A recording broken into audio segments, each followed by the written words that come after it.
the greatest things about healing is realizing the patterns that you used to have that you can easily break now, that used to actually cripple you to do anything.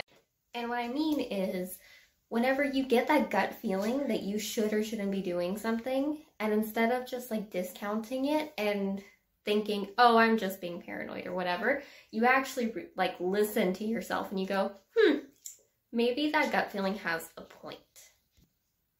And it's not even just a gut feeling that you get, it's like you actually start to feel the difference about what it feels to care about yourself and what it feels like to put yourself so far below everybody else's wants and needs and desires. And like coming from such a place of desperation, you actually start to feel like, oh, I can actually like ask for the stuff that I want and actually get it. You start feeling empowered about who you are and what you want and what you can offer. And so instead of feeling like I have to be in this relationship with someone or I have to be in communication with this person to get something, to feel like, to fill this empty void that I have, instead of having that feeling, you're like, I'm actually pretty cool and I kind of like who I am. And I actually like that I have needs because it allows me to make a real connection with a person whenever we can mutually meet each other's needs. And it just feels so much more fulfilling. And so like you realize, hey, I can actually do this from a place of fun and love and consideration rather than from a place of like desperation and hunger, like just raw hunger. And the reason that's so empowering is because here's the difference. 10 years ago, I had this crazy gut feeling about what I should or shouldn't do in a potential relationship. And instead of listening to that, I completely discounted it and was like bargaining with myself in my head. Like, well, but this feels really good in the moment because of course all your dopamine hits are going. And so you're like, what do you mean this probably isn't right? Even though somewhere in the back of your head, you're like, yeah, but I'm not actually getting what I want or need out of this relationship, even though in the moment it might feel like good or physically fun or, you know, whatever it is that you're getting out of the situation. Then I had some severe consequences from not listening to that because you stay in a relationship long enough that isn't right for you and without getting your needs met, and you develop a lot of problems. For mine, that was anxiety that almost killed me, literally.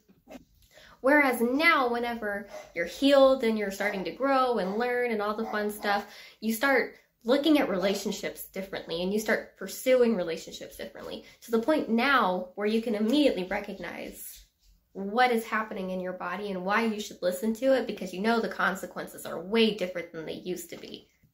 And instead of going, oh, you know what, I don't know what this feeling is, and even though I feel a little bit bad in the moment, I can just call this good. It's fine. I feel, you know, the chemistry is there. That's fine. Instead of doing that, you can go into something new and be like, something feels off about this. And instead of just being like, it's fine, you can actually recognize like, hey, this is called not being emotionally available, or this is them hearing me express my needs and them not caring, and then them putting some other priority in place.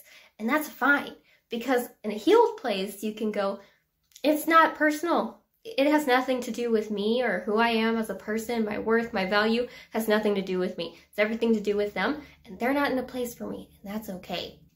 Instead of settling for some bare minimum scraps and going, it's fine, I can totally live off of this, even though I am clearly going crazy on the inside and I feel desperate for any kind of real human connection and affection. Instead of just accepting it, you can actually be like, hey, I actually deserve way more than this, and I am worth the time and attention and work and effort it takes to have a relationship with me. And if that means being by myself for a while, like, that's actually way better than just pretending like this is actually what I want long term. So if this is you and you are figuring out how to live in a healed life, I'm not going to sit here and tell you to love yourself, because that feels like a platitude at this point and it doesn't really tell you what to do. I'm going to tell you that if you are scared to be by yourself, it's going to take being willing to be by yourself. There's no other good way around it. But you can also find a lot of different coping mechanisms that help you feel better about going through that part alone.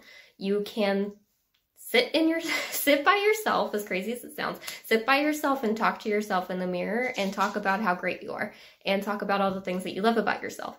And if you don't really know who you are, then get to know yourself and be like, hey, tell me what you like. Tell me what things interest you. Tell me what, it doesn't have to be weird. It's going to feel weird because society likes to tell us that doing these practices is like self-centered or something. It's not. It's literally just part of getting to know who you are. And you don't have to just do stuff by yourself. You can also return to old hobbies that you used to love and read books, go out to eat by yourself, go to movies by yourself. I mean, literally whatever it is you want to do it. Don't wait around for somebody to be available. But with that, invite friends out. There are tons of people who would probably love an extended hand. Just don't get attached. If they can't make it or whatever, don't let that stop you from doing these things. Go join that fun event that you saw online and you were like, hey, I would really love to do that. Don't let yourself get scared out of doing it because you feel like you're not going to know anyone there. Go, make new friends. Even if you do nothing but walk around by yourself or sit by yourself, you will at least have the experience of doing it. It takes a little bit of getting out of your comfort zone, and it's going to suck at first, but it's going to feel amazing once you finally do it. And this is the thing, you need to stop talking to yourself and about yourself like you can't do these things. Like it's going to be so embarrassing or so awkward or whatever. Embrace it. The second that you breathe into it, learn some grounding techniques, learn how to breathe differently, learn how to do the 5, 4, 3, 2, 1 stuff. Literally, there's so many tools out there from therapists you can follow online, or you can just research, read some good books, get them from good sources, but just do the research. It's not that hard. There's lots of fun things out there that you can help learn how to regulate yourself, so that way you don't feel the need to take whatever scraps somebody decides that you're worthy of, because they're too busy to do whatever they're doing. And again, coming from a healed place, you don't have to hate somebody for that. You can literally just be like, hey, they're in a place in their life and I'm in a place in my life and we are in 2 different places, and that's totally fine. And if you're on this journey and you aren't sure what healthy feels like and what unhealthy feels like, unhealthy is whenever you feel so hungry and the only way to fill that hunger is to get it from somebody else, versus healthy, where you feel totally fulfilled in yourself and you are sharing it with somebody else rather than getting something from them. It's very different places that it's coming from. And this might feel obvious, but I needed to hear it, so somebody else might need to hear it too. I tend to, well, not anymore, but kind of still working on it. One of the best things that you can do is not seek people who need help. So as somebody who likes to be a helper, I can tend to get caught up in my head and be like, hey, this person isn't totally in a place in their life where they feel comfortable with themselves, so I'm going to do something about it, and that's going to be the foundation of our relationship. No.